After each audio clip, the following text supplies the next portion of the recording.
Welcome our channel struggle with Rina all are aspirant. দেখো আজকে আবার চলে এসেছি আরআরবির গ্রুপ ডির কিছু ইম্পর্টেন্ট প্রশ্ন নিয়ে, যেগুলো হচ্ছে আমার প্রিভিয়াস ইয়ারে বারবার এসেছে। এই আজকের নতুন টপিক কি? National park. দেখো প্রথমে কি আলোচনা করি আমরা ন্যাশনাল পার্ক সম্পর্কে কিছু। 1980 সালে জাতীয় স্তরে আইন প্রণয়ন করে বন্যপ্রাণীর সংরক্ষণ নীতি প্রথমে গৃহীত হয়েছে। ঠিক আছে, তাই দেখো ভারতে মোট জাতীয় উদ্যান আছে কত? 106টি। মোট জাতীয় উদ্যান কটি আছে? 106টি। এবং এই প্রত্যেকটা পয়েন্ট কিন্তু আমি অযথাই বলছি না, এই প্রত্যেকটা পয়েন্টই হচ্ছে আমাদের পরীক্ষা ওরিয়েন্টেড, যেগুলো প্রিভিয়াস ইয়ারে বারবার রিপিটেড হয়েছে। দেখো তারপরে কী হয়েছে, ইউনেস্কো ওয়ার্ল্ড হেরিটেজ সাইটের অন্তর্ভুক্ত মোট জাতীয় 7টি জাতীয় উদ্যান আছে। তার মধ্যে প্রথম কোনটি দেখো, কাজিরাঙা জাতীয় উদ্যান। এটা কোথায় অবস্থিত? এটা অবস্থিত আসামে।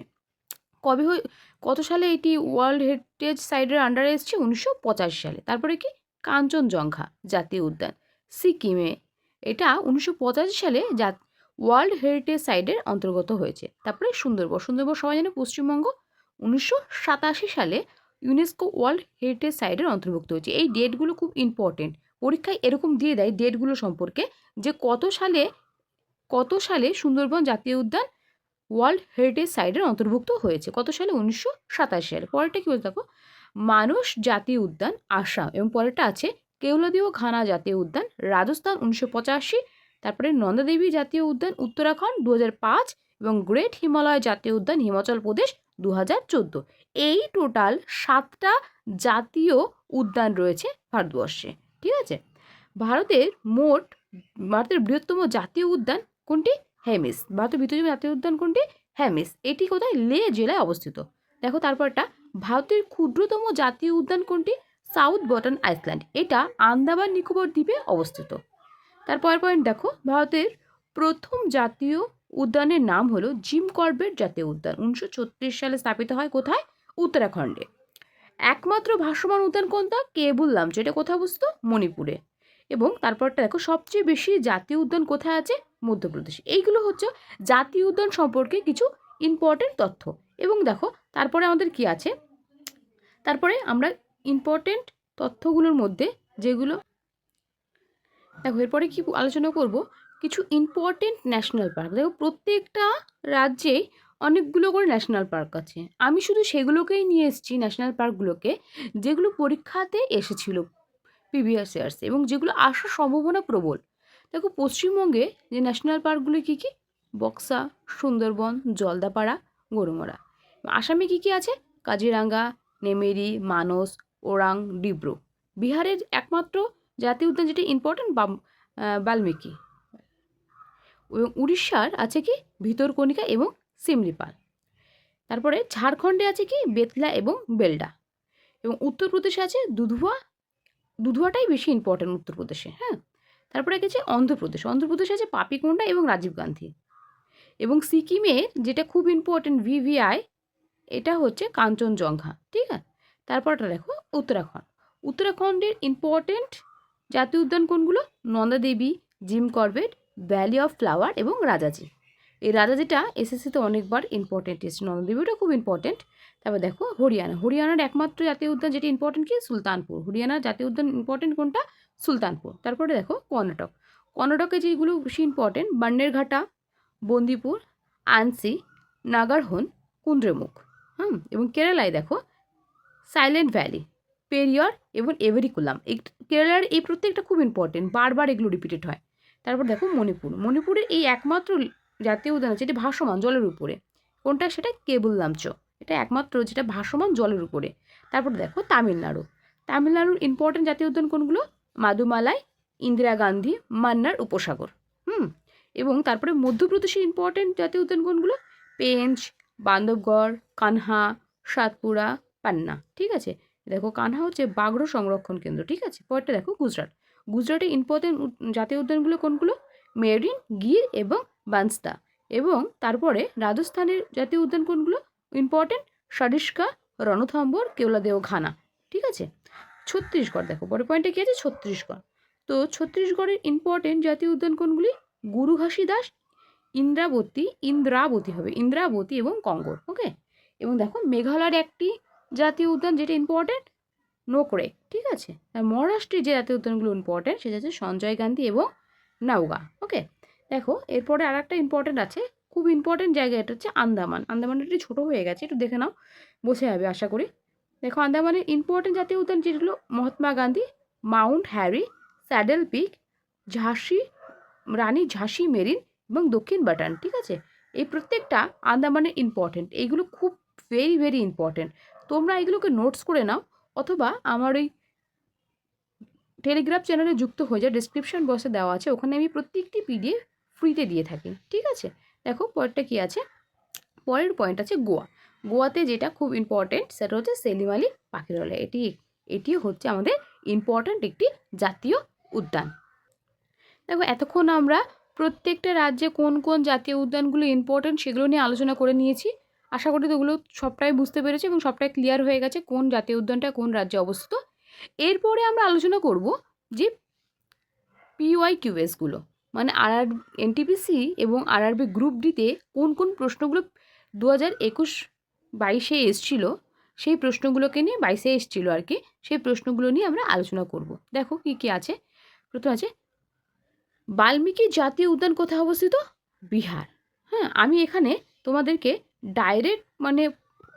ডাইরেক্টভাবে অনলাইনের করে আলোচনা করে দিয়েছি, যাতেও তোমাদের অসুবিধা না হয়। বেশি অপশানস নিয়ে আর করিনি, যেহেতু প্রথমেই আমি অনেকগুলো প্রত্যেকটা রাজ্যেরই সম্পর্কে, জাতীয় উদ্যান সম্পর্কগুলোকে নিয়ে আলোচনা করে দিয়েছি, তাই জন্য আমি ডাইরেক্ট অনলাইনের করছি, যাতে তোমাদেরও পড়তে সুবিধা হবে। দেখো তাহলে প্রথম প্রশ্ন কী আছে, বাল্মীকি জাতীয় উদ্যান কোথায় অবস্থিত? বিহারে। এবং পরে দেখো কাশ্মীর হরিণ দেখা যায় কোথায়? দাচিগ্রাম। কাশ্মীর হরিণ কোথায় দেখা যায়? দাচিগ্রাম, শ্রীনগরে। যে বন্দিপুর জাতীয় উদ্যান কোথায় অবস্থিত? বন্দিপুর জাতীয় উদ্যান অবস্থিত কর্ণাটকে। পরের প্রশ্ন দেখো, 1936 সালে কোন লুপ্তপ্রায় প্রাণী সংরক্ষণের জন্য জিম করবেট জাতীয় উদ্যান স্থাপিত হয়েছিল? বেঙ্গল টাইগার। ওকে, তাহলে দেখেছো তাহলে এসএসসি প্রশ্নগুলো কেমন একটু ঘুরিয়ে ফিরিয়ে দেয়। ডাইরেক্ট কিন্তু বলতে পারতো, কিন্তু দেখো এটাকে ঘুরিয়ে ফিরিয়ে আমাদেরকে একটু পরীক্ষার্থীদেরকে একটু ভয় দেখানোর জন্য এরকম শক্তভাবে দিয়ে দেয়, যাতে আমরা একটু ঘাবড়ে যাই পরীক্ষার হলে দাঁড়িয়ে। তো দেখো কি বললাম, যে 1936 সালে কোন লুপ্তপ্রায় প্রাণী সংরক্ষণের জন্য জিম করবেট জাতীয় উদ্যান স্থাপিত হয়েছিল? বেঙ্গল টাইগার। পরেরটা দেখো, জিম করবেট জাতীয় উদ্যান অবস্থিত কোথায়? উত্তরাখণ্ড। তারপর দেখো কেওলাদেও ঘানা পাখিরালয় অবস্থিত কোথায়? রাজস্থান। পরেরটা নাগরহোল জাতীয় উদ্যান কোথায় অবস্থিত? কর্ণাটক। টাইগার রিজার্ভ কেন্দ্র কোনটি? Jim Corbett. জিম করবেট, তাহলে প্রশ্ন আসতে পারে জিম করবেট কি, এটি পাখিরালয় নাকি অন্য কিছু? এটার উত্তরটা কী হবে? টাইগার রিজার্ভ কেন্দ্র। জিম করবেট তাহলে কী হলো? টাইগার রিজার্ভ কেন্দ্র। পরেরটা দেখো, 1982 সালে প্রতিষ্ঠিত সামুদ্রিক জাতীয় উদ্যান কোথায় দেখা যায়? Golf of Kutch. এটা গলফ অফ কচ্ছ কোথায় অবস্থিত? গুজরাটে। ঠিক আছে, পরেরটা দেখো, ডিব্রু জাতীয় উদ্যান অবস্থিত কোথায়? আসামে। ডিব্রু জাতীয় উদ্যান অবস্থিত কোথায়? আসামে। পরবর্তী দেখো, মহাত্মা গান্ধী জাতীয় উদ্যান কোথায় অবস্থিত? আন্দামান নিকোবর দ্বীপপুঞ্জ। দেখো যদি তোমরা ওই প্রত্যেকটা স্টেটের যে প্রথমে যেটা আমি দেখালাম, যে প্রত্যেকটা স্টেটের যে ইম্পর্টেন্ট জাতীয় উদ্যানগুলো, ওটা যদি ঠিক করে মুখস্থ করে নাও না, তাহলে এই PYQSগুলো তোমার কাছে অ্যান্সার করা খুব সোজা হয়ে যাবে। তাই জন্য আমি প্রথমে ওগুলো রেখেছি, যাতে তোমরা একটু ভালো করে মুখস্থ করে নিতে পারো ওগুলোকে। প্রথমে ওগুলোকে মুখস্থ করবে, বারংবার ভিডিওটা দেখবে, দেখার পরে যখন মাথায় সেট হয়ে যাবে, তখন এই PYQSগুলোকে নিয়ে তোমরা আলোচনা করবে এবং এগুলোকে বারবার দেখবে। দেখো পরের প্রশ্ন, বন্যপ্রাণী সংরক্ষণের জন্য বাণিজ্যিক ব্যাংক তৈরি হয় প্রথম কোথায়? হায়দ্রাবাদে। পরের প্রশ্ন দেখো, এই প্রশ্নগুলো সত্যিই ইম্পর্টেন্ট, মানে খুবই ইম্পর্টেন্ট, যেগুলো আমাদেরকে মানে এসএসসি ছাড়া এসএসসি TCS প্যাটার্নে এই প্রশ্নগুলো মানে দেখতে পাবে, তুমি আসতে বাধ্য এই প্রশ্নগুলো, মানে প্রত্যেকবার প্রিভিয়াস এসছে এই প্রশ্নগুলো। পরের প্রশ্ন দেখো, রাজাজি জাতীয় উদ্যান কোথায় অবস্থিত? উত্তরাখণ্ড। পরেরটা দেখো, সরিস্কা টাইগার জাতীয় উদ্যান কোথায় অবস্থিত? টাইগার রিজার্ভ কেন্দ্রে। সরিস্কা হচ্ছে কি? টাইগার রিজার্ভ, মানে বাঘ সংরক্ষণ জাতীয় উদ্যান। এটি কোথায় অবস্থিত? রাজস্থান। পরেরটা দেখো, লবণাক্ত জলে কুমির পাওয়া যায়, মানে লবণাক্ত জলেও কুমির পাওয়া যায় কোন কোন মানে রাজ্যের অরণ্যগুলোতে, মানে জাতীয় অরণ্যগুলো কোথায়? আন্দামান এবং ভিতরকণিকা। ভিতরকণিকা কোথায় অবস্থিত? কিছুক্ষণ আগেই বললাম কোথায় অবস্থিত? ওড়িশা। ভিতরকণিকা কোথায় অবস্থিত? ওড়িশাতে অবস্থিত।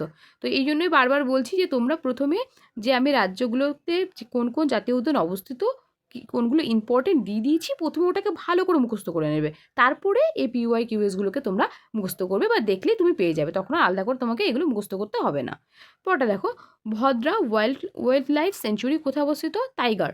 এটা কোথায় টাইগার রিজার্ভ কেন্দ্র। এটা কোথায় অবস্থিত? কর্ণাটকে। কোথায় অবস্থিত? কর্ণাটকে। এটা ভদ্রা, তাহলে Bhadra wildlife sanctuary tiger reserve কেন্দ্র, এটা কোথায় অবস্থিত? কর্ণাটকে। ওকে, তো পরেরটা দেখো, পরের প্রশ্ন কি বলেছে? পরের প্রশ্ন বলেছে যে WWF লোগোতে কোন প্রাণীর ছবি আছে? গ্রেট পান্ডা, ঠিক আছে, জায়ান্ট পান্ডার হচ্ছে ছবি আছে, ঠিক আছে। তারপরে হচ্ছে গিয়ে দেখো পরেরটা কি বলছে, ওরাং জাতীয় উদ্যান কোন অবস্থায় অবস্থিত? ওরাং হচ্ছে আসামে অবস্থিত। পরেরটা দেখো, কাজিরাঙা উদ্যান অবস্থিত কাজিরাঙা উদ্যান অবস্থিত এর জন্য কোন সড়ক পথ বিপদমুখী? NH-37, মানে এই কাজিরাঙা মানে অভয়ারণ্যের উপর, মানে জাতীয় উদ্যানের উপর দিয়েই এই NH-37 বয়ে গেছে, ঠিক আছে, বা চলে গেছে। এর উপর থেকে বিপজ্জনক বলার কারণ এখানে যে জাতীয় একশৃঙ্গ গন্ডার এবং বিভিন্ন যে বন্য প্রাণীগুলো থাকে, তার পথযাত্রীরা যারা NH-37 উপর দিয়ে যায় তাদের জন্য খুব একটা ভয়ঙ্কর পরিবেশ সৃষ্টি করতে পারে। অনেক সময় তোমরা খবরে দেখতে পাও যে হাতি বেরিয়ে এসছে, গন্ডার বেরিয়ে এসছে, যেই প্রবণতাগুলো যেগুলো মানুষের বিপদের সম্মুখীন হতে পারে। তাই জন্য আর কি এই কথাটাই তুলে ধরা হয়েছে যে কাজিরাঙা উদ্যান অবস্থানের জন্য কোন সড়কপথ বিপদমুখী? NH-37। পরেরটা দেখো, পাখাল বন্যপ্রাণী অভয়ারণ্য কোথায় অবস্থিত? তেলেঙ্গানা। এবং পরের প্রশ্ন, মেরিন জাতীয় উদ্যান কোথায় অবস্থিত? গুজরাটে। নামদফা জাতীয় উদ্যান কোথায় অবস্থিত? অরুণাচল প্রদেশ। বলছে ইয়েলোস্টোন ন্যাশনাল পার্ক, এটি কোথায় দেখা যায়? Yellowstone national park USA। এটা 2022-এর NTPC-তে এসছে। প্রত্যেকটাই NTPC PYQS এবং গ্রুপ ডিরও PYQS এর মধ্যে আছে। এই প্রত্যেকটা যদি মুখস্থ করে যাও, তোমাকে ন্যাশনাল জাতীয় উদ্যান সম্পর্কে আর কি, তো তোমাকে জাতীয় উদ্যান সম্পর্কে আর কিছু তোমাকে পড়তে হবে না, ঠিক আছে। তারপর দেখো, সিংফান জাতীয় উদ্যান কোথায় অবস্থিত? নাগাল্যান্ডে। পরে দেখো, 51তম টাইগার সংরক্ষণ কেন্দ্র অবস্থিত কোথায়? তামিলনাড়ুতে। তারপরে দেখো, নামেরি জাতীয় উদ্যান কোথায় অবস্থিত? আসাম। ওকে, রণথম্বর কোথায় অবস্থিত? রাজস্থান। গির জাতীয় উদ্যান গুজরাটে। বলছে তাডোবা আন্ধেরি জাতীয় উদ্যান কোথায় অবস্থিত? মহারাষ্ট্রে। তারপরে দেখো, গ্রেট হিমালয় জাতীয় উদ্যান কোথায় অবস্থিত? হিমাচল প্রদেশ। হ্যাঁ, পরটা দেখো, এভারকুলাম জাতীয় উদ্যান কোথায় অবস্থিত? কেরালা। আর সাইলেন্ট ভ্যালি, এটা হলো কেরালায়। Valley of flowers national park কোথায় অবস্থিত? উত্তরাখণ্ড। হ্যাঁ, তারপরটা দেখো, দুধুয়া জাতীয় উদ্যান কোথায় অবস্থিত? উত্তরপ্রদেশ। এবং ইন্দিরাবতী ন্যাশনাল পার্ক কোথায় অবস্থিত? ছত্তিশগড়। পরটা দেখো, বন্দরগড় জাতীয় উদ্যান কোথায় অবস্থিত? মধ্যপ্রদেশ। এবং তারপরে সঞ্জয় গান্ধী জাতীয় উদ্যান কোথায় অবস্থিত? মহারাষ্ট্র। তারপরটা কি, বেতলা জাতীয় উদ্যান কোথায় অবস্থিত? ঝাড়খণ্ড। ওকে, পরবর্তী দেখো, গঙ্গোত্রী জাতীয় উদ্যান কোথায় অবস্থিত? উত্তরাখণ্ড। আর নেওরা ভ্যালি জাতীয় উদ্যান কোথায় অবস্থিত? উত্তরাখণ্ড। ওকে, চিন্নার বন্যপ্রাণী অভয়ারণ্য অবস্থিত কোথায়? কেরালা। চিন্নার বন্যপ্রাণী অভয়ারণ্য তাহলে কোথায় অবস্থিত বললাম? কেরালা। হ্যাঁ, ডান্ডেলি বন্যপ্রাণী সংরক্ষণ কেন্দ্র কোথায়? কর্ণাটক। ঠিক আছে, ভিতরকণিকা কিছুক্ষণ আগে আলোচনা করে দিলাম, ভিতরকণিকাটা আবার রিপিটেড হয়ে গেছে। এটা ইম্পর্টেন্ট, খুব ইম্পর্টেন্ট। মানে বারবার যখন আমরা প্রশ্নগুলো দেখি, তখন যখন দেখতে পাই যে বারবার একই প্রশ্ন আসছে, তখন বারবার টাইপিংটা হয়েই যায়। খুব ইম্পর্টেন্ট এটাই। তারপরে দেখো কি বলেছে, কালি টাইগার জাতীয় উদ্যান কোথায় অবস্থিত? কর্ণাটক। বলছে পরেরটা, লাখোয়া বন্যপ্রাণী সংরক্ষণ কেন্দ্র কোন নদীর ধারে অবস্থিত? ব্রহ্মপুত্র। লাখোয়া বন্যপ্রাণী সংরক্ষণ কেন্দ্র কোন নদীর ধারে অবস্থিত? তাহলে ব্রহ্মপুত্র। ঠিক আছে, দেখছো, পেপাররা বন্যপ্রাণী সংরক্ষণ কোথায় অবস্থিত? কেরালা। ঠিক আছে, এবং ভারতের প্রথম হট এয়ার সংরক্ষণ কেন্দ্র কোথায়? মধ্যপ্রদেশে। হলো, পরটা দেখো, বক্সা টাইগার রিজার্ভ কেন্দ্র কোথায়? মধ্যপ্রদেশ। ঠিক আছে, বক্সা টাইগার রিজার্ভ কেন্দ্র কোথায়? মধ্যপ্রদেশ। র অভয়ারণ্য অবস্থিত কোথায়? ত্রিপুরা। তারপরে TX2 অ্যাওয়ার্ড পেয়েছেন 2020-তে উত্তরপ্রদেশ। TX2 এইটা একটি সংস্থা যেটা তোমাদের বাঘ সংরক্ষণ কেন্দ্রগুলিকে হচ্ছে পুরস্কার দেয়, অ্যাওয়ার্ড দেয়, এবং যাতে তারা মানে কোন জায়গার বেশি সংরক্ষিত হয়েছে, কোন জায়গার বাঘগুলো, কোন অঞ্চলের বাঘগুলো বেশি, কোন অরণ্যের বাঘগুলো বেশি সংরক্ষিত, সেই উপরে ভিত্তি করে এই অ্যাওয়ার্ডটা দেওয়া হয়। তো 2020 সালে কে পেয়েছিল? উত্তরপ্রদেশ। বাঘমারা পিচেন প্ল্যান্ট সেঞ্চুরি অবস্থিত কোথায়? মেঘালয়। পরেরটা দেখো, সবচেয়ে বেশি টাইগার পাওয়া যায় জিম করবেট জাতীয় উদ্যানে। তাহলে প্রশ্ন কি এসেছিল, যে আমি যেহেতু অনলাইনের করে দিয়েছি, তো প্রশ্নটা ছিল সবচেয়ে বেশি টাইগার পাওয়া যায় কোথায়? তা উত্তরটা কী হবে? Jim Corbett. পরেরটা দেখো, গহিরমাথা সেঞ্চুরি কোথায় অবস্থিত? ওড়িশা। গহিরমাথা সেঞ্চুরি কোথায় অবস্থিত তাহলে? ওড়িশা। এখানে কচ্ছপরা ডিম পাড়ে, এই কথাটা বলার কারণ হচ্ছে কি, প্রশ্ন এসেছিল যে অনেকগুলো অরণ্যের নাম দিয়ে দিয়েছিল, এবং সেখানে বলেছিল যে কোথায় কচ্ছপেরা ডিম পাড়ে। তাহলে কোথায় ডিম পাড়ে? গহিরমাথা মেরিন সেঞ্চুরি, এটা কোথায় অবস্থিত? এটা অবস্থিত আমাদের ওড়িশাতে। ঠিক আছে? এই প্রত্যেকটা PYQS প্রিভিয়াস ইয়ারে এসেছিলো এবং এর আগে যেগুলো আমি প্রত্যেকটা রাজ্যের যে ইম্পর্টেন্টগুলো অভয়ারণ্য আছে বা জাতীয় উদ্যান আছে, জাতীয় উদ্যান আছে, সেগুলো নিয়ে আমি আলোচনা করলাম ন্যাশনাল পার্ক সম্পর্কে। এগুলো প্রত্যেকটাই ইম্পর্টেন্ট। এখানে পশ্চিমবঙ্গে আরও ন্যাশনাল পার্ক আছে বা বলতে পারো উত্তরাখণ্ডে আরও ন্যাশনাল পার্ক আছে, কিন্তু আমি সেগুলোই রেখেছি যেগুলো প্রিভিয়াস ইয়ার্সে এসেছিলো, যেগুলো ইম্পর্টেন্ট। যখন তুমি এটা পড়ার পরে এই প্রত্যেকটা PYQS দেখবে প্রত্যেকটা তোমার ইজিলি মুখস্থ হয়ে যাবে এবং পরীক্ষার আগে বারবার রিপিট করো, বারবার পড়ো, যাতে তোমাদের আরও ইজিভাবে তুমি প্রশ্ন একটা জন্য ছেড়ে না আসতে হয়। ন্যাশনাল পার্ক সম্পর্কে একটা প্রশ্নও যেন ছেড়ে না আসতে হয়। তো thank you watching for this video. প্রত্যেকেই খুব ভালো করে পড়াশোনা করো এবং ভালো লাগলে ভিডিওটি লাইক করে দিও এবং বন্ধুদের কাছে শেয়ার করে দিও। এবং তোমরা যদি ফ্রিতে পিডিএফগুলো নিতে চাও, আমার টেলিগ্রাম ডেসক্রিপশনে টেলিগ্রামের লিঙ্ক দেওয়া আছে, ওগুলোতে যুক্ত হয়ে যাও। Thank you.